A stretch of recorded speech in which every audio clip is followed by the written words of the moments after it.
Assalamualaikum warahmatullahi wabarakatuh. Asyhadu an la ilaha illallah wahdahu la syarikalah wa asyhadu anna Muhammadan abduhu wa rasuluh. Amma ba'du.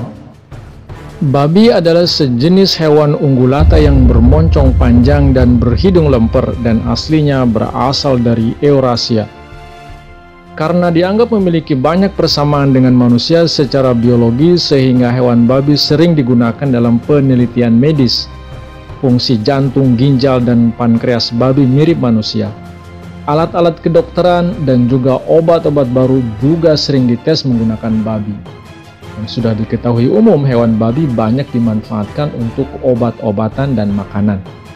Kemudian, babi saat ini dianggap sebagai hewan pendonor organ terbaik bagi manusia. Namun faktanya banyak mengalami kegagalan, sehingga mengakibatkan kematian penerima donor organ dari hewan babi. Kenapa Allah Subhanahu wa Ta'ala mengharamkan daging babi? Dalam Al-Quran, Allah Ta'ala berfirman, A'udzubillahi minasyaitonirrajim, Bismillahirrahmanirrahim. Innama harrama alaikumul maitata waddama walahmal khinzir wa ma uhilla bihi li ghairillah faman turra ghaira bagi wala adin fala ithma alaih innallaha ghafurur rahim.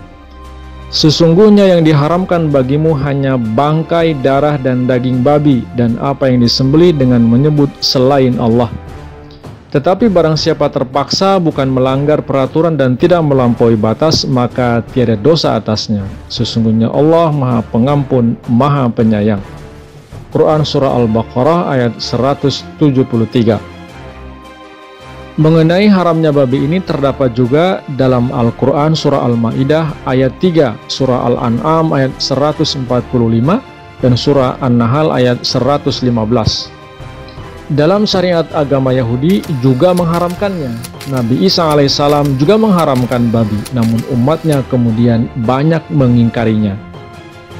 Kemudian, dari namanya saja sudah mengisyaratkan keharamannya. Dalam bahasa Arab, babi itu disebut khinzir, merupakan paduan kata dari kata-kata hinz dan ara. Hinz artinya sangat rusak dan ara artinya aku lihat. Sehingga khinzir berarti aku lihat dia sangat rusak dan buruk. Jelasnya Allah Subhanahu wa Ta'ala menamai binatang ini yang menunjukkan keburukannya.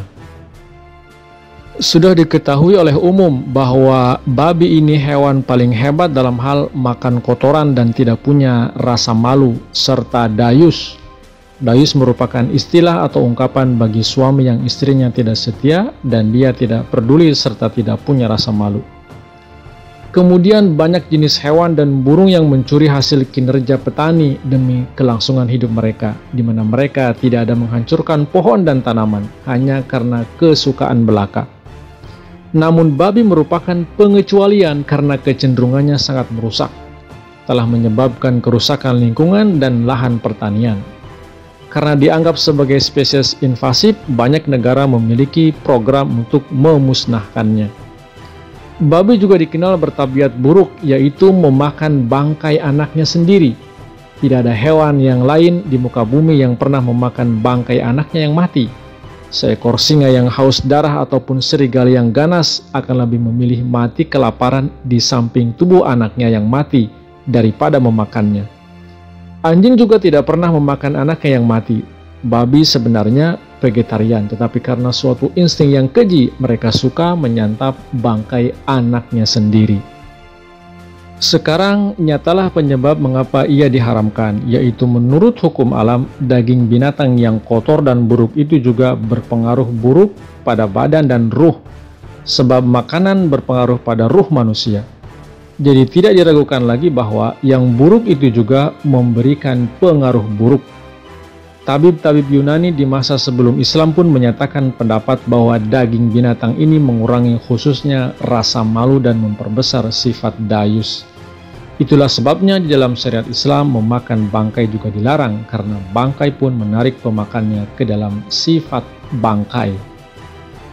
Binatang-binatang yang mati dengan darah yang masih tetap di dalam badannya, misalnya dicekik atau dipukul mati dengan tongkat, sebenarnya semua binatang ini termasuk kategori bangkai. Apakah darah bangkai yang tetap berada dalam badannya masih tetap berada dalam keadaan semula? Tentu saja tidak. Karena mengandung kelembaban, maka darah akan segera membusuk dan kebusukannya akan merusak seluruh daging. Dan bakteri-bakteri di dalam darah juga telah terbukti melalui penelitian-penelitian mutakhir akan mati, lalu menyebarkan suatu kebusukan yang beracun ke dalam tubuh. Daging babi telah terbukti merusak kesehatan akhlak dan rohani manusia di samping merugikan kesehatan jasmani. Babi biasa makan kotoran dan gemar sekali tinggal di tempat-tempat kotor. Babi mempunyai kebiasaan tidak senonoh dan menyimpang dalam melampiaskan nafsu kelaminnya. Cacing pita, penyakit kelenjar, kanker, dan trisin lebih banyak terdapat pada orang-orang pemakan babi. Memakan dagingnya menyebabkan juga penyakit trisinosis. Terdapat juga virus-virus berbahaya yang dibawa oleh babi dan bisa menginfeksi manusia hingga menyebabkan terjadinya epidemi. Oleh karena itu, selain mengkonsumsi babi banyak merugikan kesehatan jasmani, juga berpengaruh besar terhadap kesehatan rohani manusia, utamanya membunuh perasaan cinta dan ketaatan kepada Allah Subhanahu wa Ta'ala. Wa akhiru da'wana alhamdulillahi rabbil alamin. Wassalamu alaikum warahmatullahi wabarakatuh.